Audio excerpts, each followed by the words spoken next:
بونسوار كومون allez-vous؟ ايه الاخبار؟ يا رب تكونوا بخير. هقدم لكم موديل دي ريبونس devoir 1 نموذج إجابة الواجب الأول لينا في unité 1 لو كلوب دو ما كلاس نادي محبي الفصل. الدوفوار بتاعنا باج 94 عن 94. الدوفوار بادئ بقطعة ليس دو كومون بوي شوازيسي لا بون ريبونس، بتقول اقرأ الوثيقة ثم أجب على الأسئلة. دو يعني من برنار نبيل. الدوكيمون يا جماعة بتتكلم عن ايه؟ يلا بينا نشوف. ايميل مبعوث من شخص اسمه برنار، كاتب لي صاحبه اسمه نبيل. اوبجي يعني فكرة الميل. سو بريزونتي قدم نفسه، بيقول له سالو جو مابيل برنار لويس اي جي 6 ans، عندي 16 سنة اي دومي ونص. جابيت ا باريس، ساكن في باريس.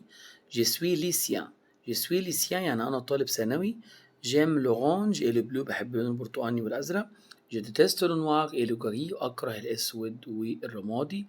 او كلوب في النادي. جي دو كوبان، عندي 2 اصحاب. دو تنس في التنس.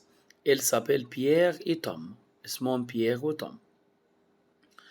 عايزين بقى ابطال كده نحاول نتوقع الاجابات من خلال الدوكيمون.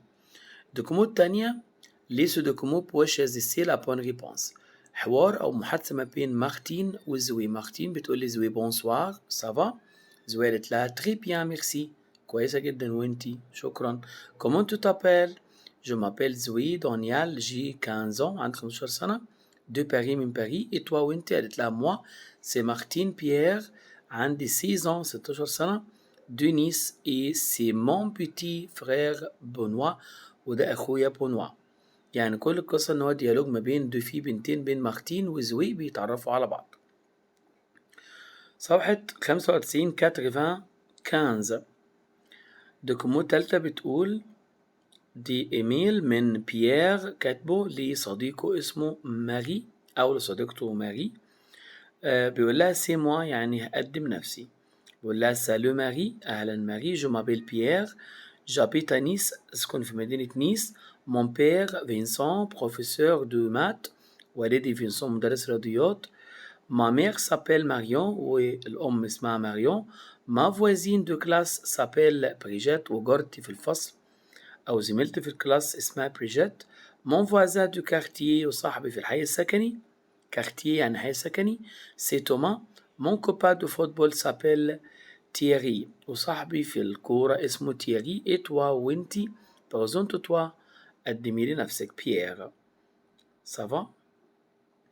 طبعا يا جماعة الأسئلة نفسها بتاعت الدوكيمون ممكن يكون فيها بعض التريكات، لكن أنا سايب الناس تتوقع المعاني من خلال إن هي تقدر تتوقع معنى الكلمة من خلال الجملة. سافا. طبعا ده كان جزء من الدفوار بتاعنا، ونكمل نشوف. طبعا كان عندنا كمان مذاكرة فيرب سابولي. فيرب سابولي في صفحة 25 أفكركم بيه. جو مابيل، tu t'appelles, il s'appelle, elle s'appelle, nous nous appelons, vous vous appelez, il s'appelle, elle s'appelle. ça va. فيرب يسمى اسمه فيرب سابولي. واخدنا سؤال في الحصة comment tu t'appelles؟ جو مابيل واسمي. comment ça va؟ ça va bien merci. تاني comment tu t'appelles، وكمان comment ça va. خدنا كلمات الترحيب. أتمنى نذاكر الحاجات دي كلها، وإن شاء الله نتقابل على خير المحاضرة الجاية. السلام عليكم ورحمة الله. أوفوار.